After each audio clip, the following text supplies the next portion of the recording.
Assalamualaikum warahmatullahi wabarakatuh. Selamat pagi, bagaimana kabar kalian semua? Hari ini kita belajar sejarah, membahas perlawanan bangsa Indonesia melawan bangsa Eropa, perlawanan rakyat Maluku. Tidak usah menunggu waktu lagi, mari kita berseru, belajar sejarah seru. Dalam abad-abad yang lampau, Maluku terkenal sebagai pulau rempah-rempah.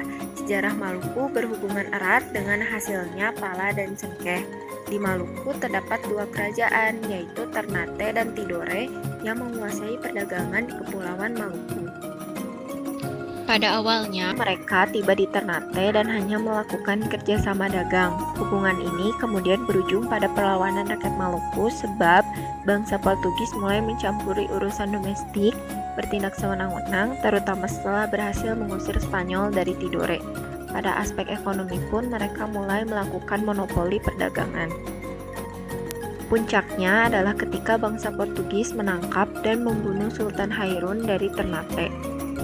Sehingga perang pun pecah di tahun 1571, tak lama setelah terbunuhnya Sultan Hairun.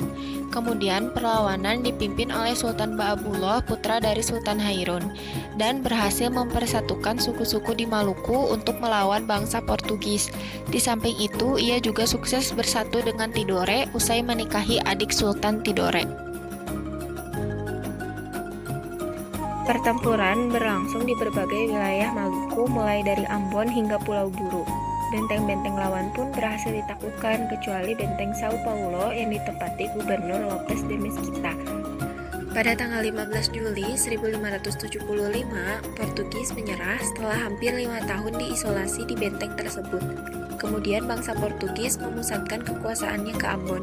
Di sana mereka menghadapi perlawanan pula dari rakyat Maluku Tengah dan akhirnya pada tahun 1605 harus meninggalkan seluruh daerah Maluku. Seabad setelah bangsa Portugis, Belanda sampai di Maluku. Kemudian datanglah pedagang-pedagang dari berbagai kongsi dagang. Untuk mengatasi berbagai kesukaran perdagangan, maka pada tahun 1602 dibentuk VOC, Gabungan Pedagang yang Berlayar ke Indonesia. VOC diberi kekuasaan penuh oleh pemerintah Belanda untuk mengurus semua kepentingan Belanda di bawah jajahan. Bangsa Portugis yang berhasil didesak mundur dari Maluku, di dalamnya ternyata terdapat campur tangan bantuan dari VOC. Meskipun sempat membantu rakyat Maluku, namun pada akhirnya VOC lah yang sukses menguasai Maluku. Maka terjadilah perlawanan terhadap VOC disebabkan VOC memberlakukan sistem monopoli perdagangan rempah-rempah, memerintahkan pemusnahan hasil rempah-rempah bila harga turun dan penanaman massal jika harga naik. VOC juga memerintahkan pelayaran Hongi untuk mengontrol ketat kegiatan dagang di seluruh area. Pada tahun 1635, peperangan dipimpin oleh Kapten Hitu Kakiali. Belanda terus berusaha untuk dapat membunuh Kakiali melalui kekerasan senjata, namun upayanya terus gagal. Akhirnya ditempuh jalan pengkhianatan melalui penyuapan. Pada 16 Agustus 1643, Francisco de Teira, seorang Spanyol yang dikenal sebagai kenalan baik Kakiali, dengan penyogokan uang sebesar 200 ringgit berhasil menikam mati Kakiali.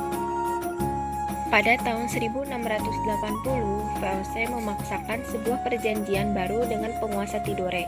Kerajaan Tidore yang semula sebagai sekutu turun statusnya menjadi vasal VOC, dan sebagai penguasa yang baru diangkatlah putra Alam sebagai Sultan Tidore. Menurut tradisi kerajaan Tidore, yang berhak sebagai sultan semestinya adalah Pangeran Nuku.